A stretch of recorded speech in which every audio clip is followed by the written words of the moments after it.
Bismillahirrahmanirrahim. Dear students of second year, exercise 4.4 के next questions and chapter 4 के basic कुछ definitions. तीन चीज़ें very important आपकी बुक में भी गिवन है और क्वेश्चन में भी हैं. फर्स्ट ऑफ ऑल सेंट्राइड क्या होता है? सेंट्राइड है number 1, number 2 orthocentre and number 3 circumcentre. तो सेंट्राइड एक ऐसा पॉइंट है जहाँ पे किसी ट्राइंगल के जब मीडियन हम ड्रा करें वो एक ही जगह मिलें, कंकोरेंट हो जाएं, इसलिए point of intersection of three median जो होता है उसको हम क्या कहते हैं? सेंट्राइड कहते हैं. और देन आर्थोसेंटर, आर्थो का मतलब है 90 degrees. The point of intersection of three altitudes.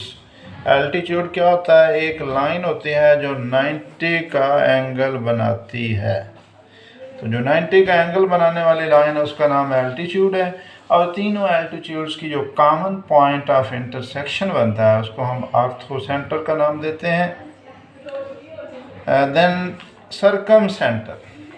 Circum centre क्या है? एक ऐसा पॉइंट है जहाँ पे किसी ट्रायंगल के राइट बाइसेक्टर जो है, वर्ड जो है राइट बाइसेक्टर, राइट का मतलब होता है एक ऐसी लाइन जो 90 का एंगल बनाए, और बाइसेक्टर का मतलब है कि वो लाइन यानी जिस पॉइंट से वो 90 डिग्री की लाइन आप बनाएंगे वो सामने वाले साइड के मिड पॉइंट से पास करेगी. तो इसका मतलब होता है कि ये 90 डिग्री भी बनाए एंड प्लस मिड पॉइंट में से भी गुजरे, तो इसको बोलते हैं राइट बाइसेक्टर. तो आज की एक्सरसाइज 4.4 में क्वेश्चन 14 है जो लास्ट टाइम 11 हम कर चुके थे. Find the area of the region bounded by the triangle whose sides are given. L1, L2, L3 तीन लाइनें आपको दी गई हैं. हमें तीन लाइनों का पता है और इनसे बनने वाले ट्रायंगल का एरिया हमने निकालना है. और अगर आप याद करें एरिया का फार्मूला ये है half of x1 y11 x2 y21 x3 y31. ये डिटर्मिनेंट होता है जिसमें तीन पॉइंट हमें चाहिए. तो वो तीन पॉइंट अब हम निकालेंगे, उनके बगैर हम एरिया नहीं निकाल सकते. और वो कैसे निकालेंगे? ये मैंने लाइन L1 ली, L2 ली, L3 ली और फिर इनके point of intersection A B C mention किए. अब हमारा काम है कि इस A को निकालें, B को निकालें, C को फाइंड करें. और ये A B C B the vertices of the points of intersection of the given lines as shown in the figure. Now we find the coordinates. Coordinates किसके? A, B and C respectively. A किसका point है? L2 and L3 का. ये note कीजिएगा, अब दोबारा focus करने वाली बात है कि ये पॉइंट जो है ए जो आपका है वो L2 एंड L3 का है. इसलिए इक्वेशन L2 और L3 की जो इक्वेशन उनको हम सॉल्व करेंगे. Solving equations 2 and 3. So equations कैसे सॉल्व करेंगे? यहाँ पे आप देखें y है तो मैंने इसको 2 से मल्टीप्लाई किया, 2y बन गया. अब ये y के कोफिशिएंट बराबर हो गए. ये y के जब कोफिशिएंट बराबर हो जाएंगे तो इसको मैं माइनस करूँगा और ये y ख़त्म हो जाएगा. और यहाँ से मेरे पास x की वैल्यू जो है वो निकली है विच इज़ इक्वल टू 5. और जब x की वैल्यू 5 है किसी इक्वेशन में इसको पुट कर देंगे और इस तरह आपके पास y की वैल्यू जो है वो -9 आ जाती है. So the first point is known. अब आपने ये मालूम कर लिया A5 - 9. और ये इसी तरह solving equation 1 and 3 for b के लिए. तो b के लिए आपने ये सॉल्व किया और यहाँ से x = 1 and y = 3. So the point is b 1 - 3.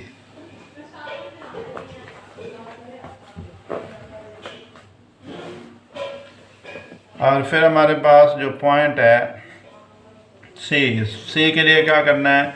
Solving equation 1 and 2 for the point C. And so in this way आपके पास ये इक्वेशंस हैं. यहाँ से x = 3 एंड देन दूसरे इक्वेशन किसी में वैल्यू लगाएंगे y की वैल्यू 11। तो ये इजी प्रोसीजर है सिस्टम लीनियर इक्वेशन को सॉल्व करने का, जिसमें आप कोफिशिएंट बराबर करके उसकी वैल्यूज़ निकाल सकते हैं। So all the points A B C जो इन तीनों लाइन से बनते थे वो आपने निकाल लिए।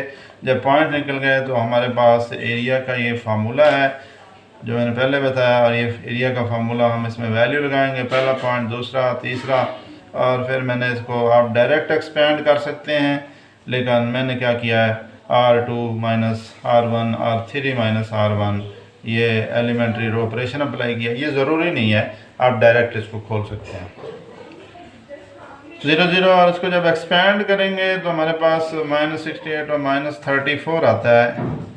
और एरिया का आंसर जो नेगेटिव होता है ये निगलेक्ट किया कर दिया जाता है, बिकॉज क्योंकि हमें पता है एरिया के अंदर जो नेगेटिव साइन होता है वो बिल्कुल कंसिडर नहीं करते, क्योंकि area is a positive quantity, कि एरिया आपके पास जो है वो ऑलवेज क्या होता है, पॉजिटिव होता है, और जब पॉजिटिव है तो देन नेगेटिव भी होगा, तो हमारे पास आंसर जो है 34 बनेगा इसका।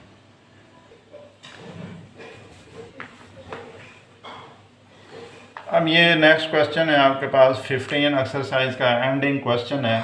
The vertices of triangle are ABC, find the centre of circumcentre of triangle. Circumcentre वो सर्कल होता है जो किसी ट्राइंगल के तीनों वर्सेस में से गुजरता है। दूसरे लफ्ज़ों में ट्राइंगल उस सर्कल के अंदर होती है और वो एक्सटर्नली टच करता है या गुजरता है उसके तीनों वर्सेस में से। और इसमें से हम देखें ये एक D मिड पॉइंट इसमें सामने गुजराएंगे, इसको 90 का एंगल और ये बनाएंगे, फिर B E मिड पॉइंट से गुजरेगा, C F मिड पॉइंट से गुजरेगा, और इस तरह हम इनको मिलाएंगे तो ये राइट बाइसेक्टर बन जाएंगे। अब सेपरेटली स्लोप निकाल लेंगे AB की, BC की, CA की, तो इसको M1 M2 M3 का नाम मैंने दे दिया है। और फिर ये D E F जो मिड पॉइंट है इनके कोऑर्डिनेट भी आप निकाल लेंगे और मिड पॉइंट फार्मूले से उसको निकाला जा सकता है। जब आपने AB की स्लोप निकाली है M1, तो M1 जो है वो स्लोप ऑफ किसकी है, AB की। Slope of AB, slope of ये देखें AB आपके पास है, AB की स्लोप निकली 1, तो इसके ऊपर जो है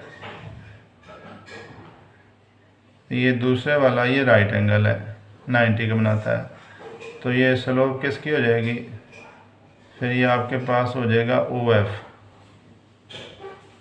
तो OF की ये बन जाएगी। इसी तरह से BC की आपने निकाली है और BC के ऊपर जो वो क्या है OD,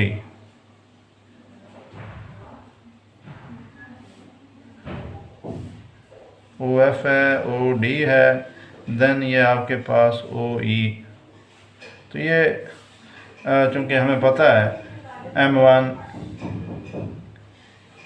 M2 is equal to -1 and M2 is equal to -1 over M1, ये अगर आप L1 एंड L2 आपस में दो परपेंडिकुलर लाइंस हों तो ये हमारे पास फार्मूला है जिसको हम सॉल्व करके यूज़ कर सकते हैं। मिड पॉइंट भी निकालेंगे। अब आपने क्या करना है, we find the equations of right bisectors AD B and CF। AD B and CF आप इक्वेशन यूज़ करेंगे और इसमें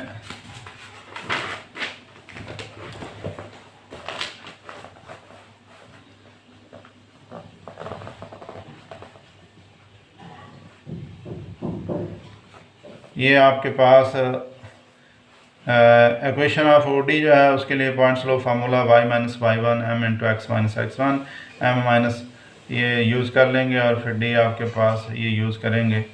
इस तरह से आपके पास तीनों की इक्वेशन जो है वो आपने सॉल्व करनी है और फिर तीनों की जब इक्वेशंस आ जाएंगी तो फिर उनमें से 1 बाय 1 तीनों को सॉल्व करेंगे और वो पॉइंट्स निकलेंगे और फिर पॉइंट्स निकलेंगे तो वो आपका पॉइंट जो बनेगा वो आपका हो जाएगा सर्कम सेंटर।